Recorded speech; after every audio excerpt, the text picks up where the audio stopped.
Bonjour, bonjour et bienvenue dans cette nouvelle vidéo. Je me suis fait un petit déca parce qu'on va papoter.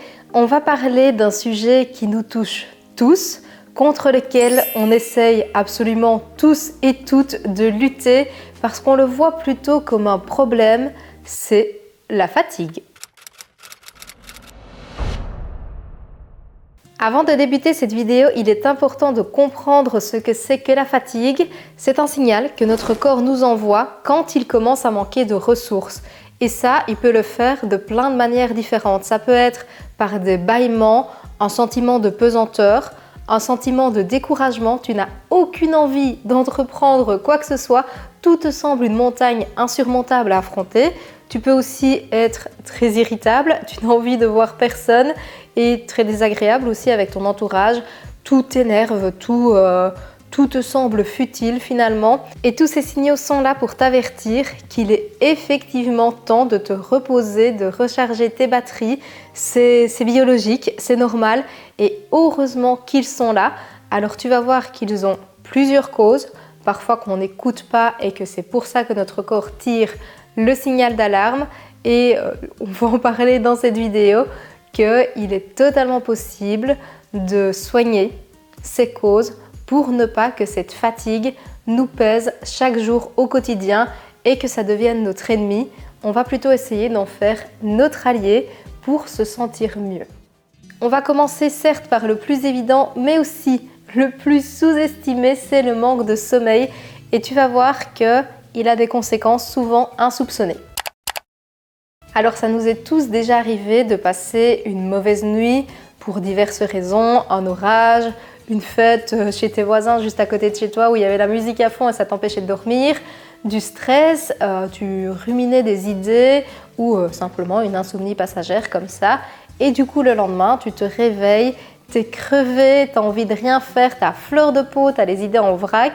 Ouais, ça c'est quand tu arrives à mesurer le fait que tu as mal dormi et du coup tu mesures directement les conséquences. Mais je suis certaine que ça t'est déjà arrivé de passer une mauvaise nuit et de te réveiller le matin et de te dire « Ok, en fait je suis pas si fatiguée que ça, je peux attaquer ma journée totalement normalement. » Est-ce que tu en es vraiment sûr? Parce qu'il se pourrait bien que tu ne le sois pas tant que ça. De plus en plus d'études montre que même si tu as l'impression que tu es tout à fait dans un état de conscience normale, eh bien tes réflexes sont amoindris, ta réflexion aussi et tu n'es pas aussi productif que ce que tu as l'impression d'être, mais vu que tu es fatigué, tu ne t'en rends pas compte. Ton sens logique et de réflexion sont diminués par la fatigue. Au-delà de l'état de fatigue que tu ressens immédiatement, il est aussi prouvé que le manque de sommeil provoque sur le long terme une baisse des défenses immunitaires, donc tu es plus enclin à attraper le premier virus qui passe.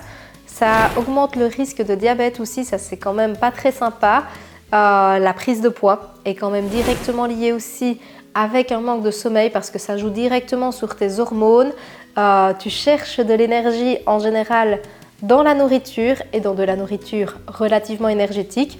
Tout ce qui est gras et sucré, je pense que tu l'as déjà remarqué, mais quand on est fatigué, on a envie pas de choses très très saines. Et en plus de ça, le manque de sommeil favorise la dépression. Donc à retenir de tout ça, si même un autre épisode de la dernière série de Netflix est très tentante, mieux vaut privilégier ta qualité de vie et ta santé en allant dormir un petit peu plus tôt. Tu verras, les effets seront bien plus positifs que de binge-watcher une série qui au final ne t'apporte pas grand-chose. Et en plus de ça, on va pas se mentir, sur Netflix, il y a toujours des périodes de creux où il n'y a pas grand chose à regarder, donc autant faire durer les saisons de ce que l'on aime bien un petit peu plus longtemps. Parlons maintenant du manque de vitamines et de minéraux. Évidemment qu'une alimentation déséquilibrée peut entraîner de la fatigue. Si on s'intéresse au magnésium, aux vitamines du groupe B, à la vitamine D, au fer, sans trop rentrer dans les détails de chacune d'elles, si tu dors suffisamment et que tu ne vois pas trop quelle est la cause de ta fatigue, il serait vraiment très intéressant de faire un bilan sanguin juste pour voir où ça en est et de voir aussi du côté de ton alimentation afin de s'assurer que tu ne manques de rien. En Belgique par exemple, et je pense aussi que c'est le cas dans le nord de la France, on n'a pas un taux d'ensoleillement miraculeux. Dans nos modes de vie de plus en plus sédentaires, on va pas se mentir, on sort de moins en moins s'exposer pour avoir la lumière de dehors, la chaleur du soleil et du coup c'est pas rare qu'on soit carencé en vitamine D. J'ai l'impression que ça devient tellement courant que plus personne ne prend réellement cette carence au sérieux, alors que si, parce qu'elle peut nous provoquer de la fatigue et prendre des compléments peut être intéressant, mais aussi retourner s'exposer dehors au soleil quand il est bien présent peut être aussi une bonne solution. Prenons le cas du magnésium aussi, ça je t'en ai parlé justement dans une de mes dernières vidéos What I Eat in a Day, mais j'ai moi-même eu une carence en magnésium. Alors là c'est un cercle très vicieux parce que la fatigue, le stress et tout ce qui est sport aussi peut provoquer une carence en magnésium, mais la carence en elle-même provoque de la fatigue, du stress et des crampes musculaires. On est dans une boucle qui consomme du magnésium, qui est en carence, qui consomme du magnésium, enfin tu vois c'est vraiment un cercle infini. Et en plus de ça c'est une carence qui peut être également provoquée quand tu fais un régime hypocalorique parce que on a tendance à vouloir supprimer les aliments qui en contiennent justement beaucoup, le chocolat, les oléagineux, tout ce qui est graines. Il faut vraiment faire attention à en avoir suffisamment dans son alimentation aussi. Surtout, comme je te l'ai dit, du coup, si tu commences un sport à intensité musculaire modérée élevée, si tu es fort fatigué en ce moment et si tu es stressé. Bref, tu l'as compris, l'équilibre alimentaire peut clairement jouer une grande différence sur ton taux d'énergie et n'hésite pas peut-être à t'aider avec des compléments alimentaires, mais ça de toute façon, si tu fais un bilan sanguin, un professionnel de la santé pourra t'aiguiller pour savoir quoi prendre, quand et comment. Pour le troisième point, on va parler des sucres rapides. Alors attention qu'ici, mon but n'est absolument pas de diaboliser une catégorie d'aliments. Ça, je pense que si tu es habitué à mes contenus, une semaine dans mon assiette, une journée dans mon assiette, tu sais que je prône justement, encore une fois, un équilibre alimentaire et que dans cet équilibre, il faut manger de tout. Mais peut-être que dans ton cas, tu as un déséquilibre parce que tu manges un petit peu trop de sucre qu'on appelle rapide, raffiné. Alors là, je vais prendre un exemple très caricaturé, mais si tu démarres ta journée par exemple par un bol de céréales, que le midi, tu manges une tartine de pain blanc avec quand même une petite source de protéines, du houmous, mais voilà, ça reste du pain blanc. Pour le goûter, une barre, un Mars, un Snickers, et que le soir, c'est un plat de pâtes, ça fait beaucoup de glucides. Il n'y a pas beaucoup de lipides, de protéines pour réguler tout ça dans ta journée. Et ta glycémie, dans tout ça, joue au yo-yo. Concrètement, comment ça se passe? Le matin, quand tu manges ton bol de céréales, il y a pas mal de sucre qui est ingéré. Ta glycémie augmente, donc ton corps, pour gérer tout ça, pour le stocker sous forme d'énergie, il va produire de l'insuline. Ça fait très bien son travail et du coup, ton taux de sucre dans le sang commence à chuter. Le problème, c'est que ça a tendance à chuter un petit peu trop vite et un petit peu plus bas que l'état initial parce que tu as mangé du sucre rapide, donc tout ce processus se fait très vite et au moment où il a chuté, tu as un fameux coup de pompe qui te rend très fatigué. Vu que tu es très fatigué, tu recherches de l'énergie, donc tu remanges du sucre rapide. Ça fait exactement le même processus et ta glycémie joue comme ça au yo-yo toute la journée. Et finalement, tu es fatigué toute la journée parce que tu es tout le temps en état de coup de pompe. Je dois remanger du sucre, coup de pompe, je dois remanger du sucre. Et voilà, tu as vraiment cet état d'appel du sucre et de fatigue sur toute ta journée. On a parlé de l'équilibre alimentaire pour les vitamines et les minéraux, mais il est important aussi d'apporter tout ce que ton corps a besoin en termes de protéines, lipides et justement glucides, que tout ça soit plus ou moins équilibré dans ton assiette. Faut pas non plus en faire une obsession et devenir vraiment, commencer à compter les macros, les calories, ça tu connais très bien mon avis là-dessus, mais veillez à avoir une assiette plus ou moins bien proportionnée en ayant une source de protéines, une source de lipides, une source de glucides, des fruits et des légumes au repas. C'est ce qui te permettra d'avoir une glycémie régulée justement avec la charge glycémique. Et petite précision quand même pour te dire que c'est très important de quand même manger des glucides, c'est que un manque de ceux-ci peut également provoquer de la fatigue. C'est également du carburant. Il y a un juste milieu à trouver. Je te promets que ce n'est pas une prise de tête. C'est juste savoir ce que l'on fait et ce que l'on met dans son assiette. Mais ça, pense à t'abonner parce que dans mes contenus, tu verras que c'est très facile. On se régale et c'est vraiment nos prises de tête. Trop de café. Certes, à petite dose, le café a ce pouvoir magique de nous réveiller, de nous donner du peps, améliorer notre concentration. Mais comme je t'en ai déjà parlé dans énormément de mes vidéos, le café, ça te provoque un pic d'énergie d'un coup, mais ça diminue aussi d'un coup et après tu te sens tout raplapla. Alors le process, il est très simple. La caféine contenue dans le café agit sur tes récepteurs de l'adénosine. L'adénosine, qu'est-ce que c'est? C'est une hormone que tu produis tout au long de la journée et ce dès le réveil qui va favoriser l'endormissement au moment du coucher. Le problème avec la caféine contenue dans le café, c'est que tes récepteurs dans ton cerveau sont complètement bloqués pendant qu'il agit. Ce qui fait que ton adénosine s'accumule pendant quelques heures et que quand la caféine a cessé d'agir, tu reçois un shoot d'un coup au niveau de tes récepteurs et ça te provoque énormément de somnolence. En fait, tu reçois clairement le message qu'il est l'heure d'aller dormir. De plus, je suis certaine que tu as déjà remarqué que le café est addictif. Plus tu en bois, plus tu as besoin d'en boire pour en ressentir les effets et on va pas se mentir, c'est quand même pas normal d'avoir besoin d'une boisson pour se sentir réveillé. Ça crée une véritable dépendance et mieux vaut enrayer la machine directement. Il y a plein de solutions maintenant. Tu as tout ce qui est tisane, thé, matcha. Moi, je suis passée au déca. Et d'ailleurs, je voudrais rétablir une vérité. Non, le déca n'est pas moins bon pour la santé que le café, surtout au vu des effets néfastes que je viens te citer. Le déca maintenant n'est plus fait avec de la javel et des solvants comme on le pense encore communément. Le déca est obtenu avec du CO2 ou de l'eau. Donc on enlève la caféine avec ce genre de process. Et ce qui est chouette, c'est que tu as toujours les antioxydants contenus dans le café. Au niveau du goût, honnêtement, moi je vois pas la différence. J'ai quand même un palais assez fin et vraiment je ne capte plus aucune différence justement parce que les process se sont améliorés. Il y a des marques à privilégier aussi plus que d'autres, mais crois-moi, tu te feras ta propre opinion, ton propre avis et tu viendras me dire tout ça en commentaire. Ne pas boire suffisamment. Eh bien oui, je n'allais pas y couper non plus dans cette vidéo, mais notre corps est composé à 60% d'eau. Ça rentre dans énormément de processus biologiques. Donc c'est normal que si tu ne bois pas assez, ça peut entraîner de la fatigue. Minimum 1,5 litre d'eau par jour, 2 litres c'est l'idéal et je suis certaine que tu en ressentiras les effets bénéfiques aussi bien au niveau de ton level d'énergie qu'au niveau de ta bonne humeur. Oui, je t'assure que ça joue un rôle là-dedans également. En plus de ça, tu auras une plus jolie peau parce que toutes les toxines vont être plus facilement éliminées, une meilleure digestion, moins de ballonnement. Tu peux avoir des effets positifs aussi sous les cernes, en dessous des yeux. L'eau joue un rôle primordial sur notre bien-être. Si tu as du mal, il y a des petites astuces à mettre en place.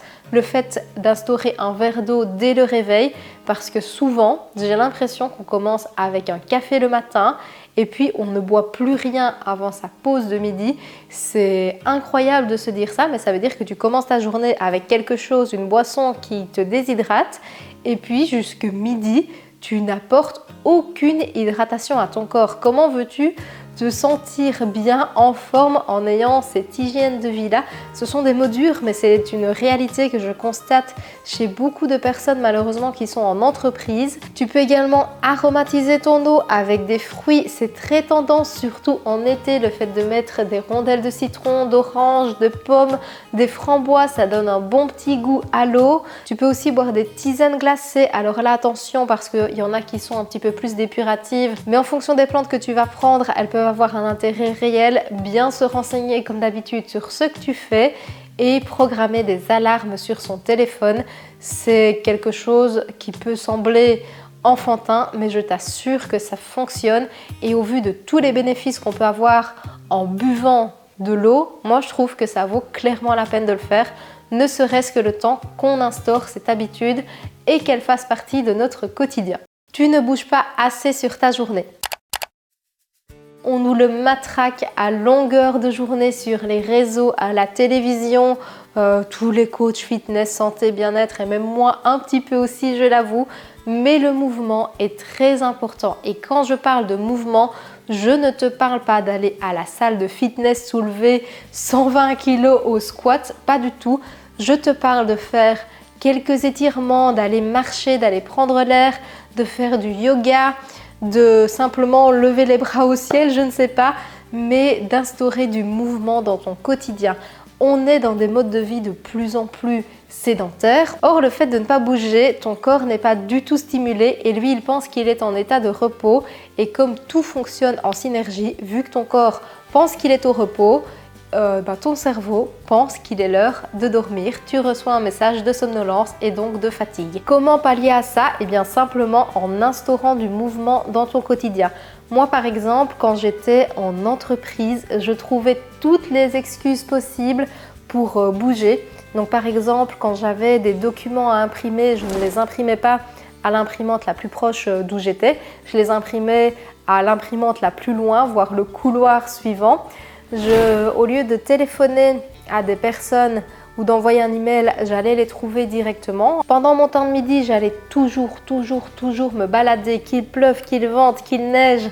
En Belgique, on n'a pas une belle météo du tout, c'est pas une légende, il fait vraiment très souvent moche, mais je mettais mon impair, mon parapluie et je sortais. Et même si tu as l'impression que ça te demande du temps, pas du tout, parce que c'est du temps investi sur ta santé et sur ta fatigue, et donc tu vas gagner beaucoup plus de temps que celui que tu as perdu en prenant soin de ton bien-être et de ton corps en incluant le mouvement.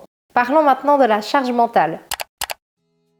J'en parle aussi très régulièrement dans les vidéos, mais c'est totalement possible que du stress, une surcharge de choses à faire ou même simplement une pression que l'on se met à nous-mêmes peut nous provoquer une énorme fatigue, d'abord mentale et puis qui parfois malheureusement envahit même notre physique, d'où les expressions d'ailleurs j'en ai plein le dos, j'en ai plein les jambes, parfois ça peut être des migraines, tu peux somatiser de plein de manières différentes. La fatigue étant l'une de ces manifestations, il est très important de prendre en considération son bien-être, de savoir s'autoriser à faire des pauses, à déléguer, à se reposer. Et je sais que dans un monde où on a une course à la productivité, où notre valeur personnelle et sociale est mesurée à tout ce que l'on va accomplir, c'est très compliqué. On culpabilise littéralement de se reposer.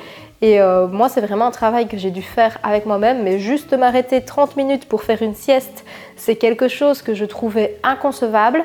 Je voulais toujours combler un vide, alors que le repos fait finalement partie intégrante d'un processus, et même quand tu as envie d'accomplir justement 1 million de trucs, donc même si tu es quelqu'un de très ambitieux qui a envie de faire plein de choses, il faut que tu comprennes que le repos, les pauses font partie de ce fameux processus de création et que c'est justement ce qui va te permettre de les accomplir de la manière la plus optimale possible. Pour le dernier point, on va parler du cycle féminin.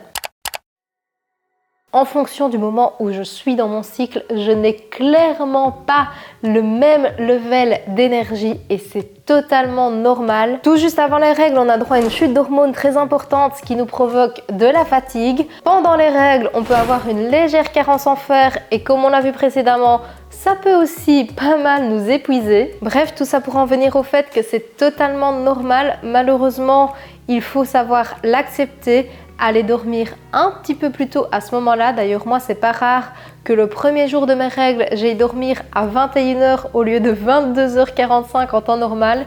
Et ça me permet d'affronter cette période pas très marrante de manière plus sereine et je savoure encore plus le moment où je suis au top du top dans mon cycle. Je vais clôturer la vidéo ici, j'espère sincèrement qu'elle t'a plu. Si tu es en état de fatigue actuellement, j'espère qu'elle a pu t'apporter quelques pistes pour te sentir mieux et retrouver ton taux d'énergie normal. Comme tu l'as compris, le plus important c'est d'être dans un taux d'équilibre, de te reposer, de prendre soin de toi comme d'habitude. Je n'ai évidemment pas abordé les maladies dans cette vidéo parce que là on est dans l'ordre de la médecine et que ça a sa place dans un cabinet avec un médecin traitant et pas sur une vidéo YouTube. Là c'est plutôt dans le cas où tu serais en bonne santé et qu'il y aurait des petits déséquilibres dans ta vie à améliorer. Donc voilà, c'était quelques pistes comme ça à peut-être explorer. Si ça t'a plu, n'oublie pas de me laisser un petit pouce bleu, t'abonner pour ne pas manquer la suite de mes aventures, tous les prochains conseils que j'ai à te donner sur cette chaîne. Là-dessus, et comme d'habitude, prends soin de toi, repose-toi et je te dis santé!